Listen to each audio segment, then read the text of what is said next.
5,000 रुपयाचं जर प्रॉफिट करायचं असेल तर मॅडम किती पैसे लागतील किंवा किती कॅपिटल ठेवावं लागेल, हा एक बेसिक प्रश्न आहे जे मला रोज लोक विचारत असतात.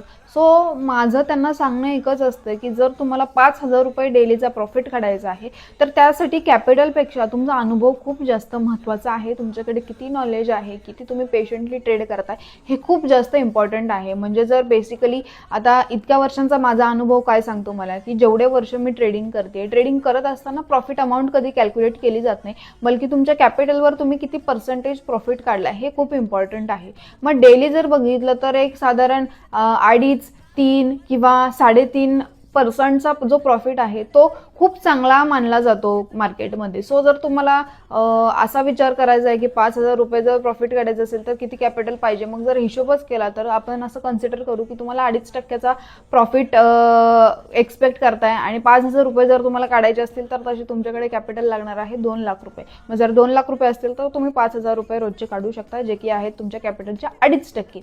मग आता मला सांगा, रोज तर प्रॉफिट होणार नाहीये, मग असं कन्सिडर करायचं की 2.5% जर 5,000 रुपये प्रॉफिट होऊ शकतो तर तो लॉस पण होऊ शकतो. सो आधी ह्या गोष्टी कन्सिडर करा आणि मगच विचार करा की एवढा प्रॉफिट पाहिजे, मग कॅपिटल किती पाहिजे. आधी सगळ्या गोष्टींचा व्यवस्थित एक अंदाज घ्या आणि मगच मोठ्या कॅपिटलने ट्रेडिंग करायला चालू करा.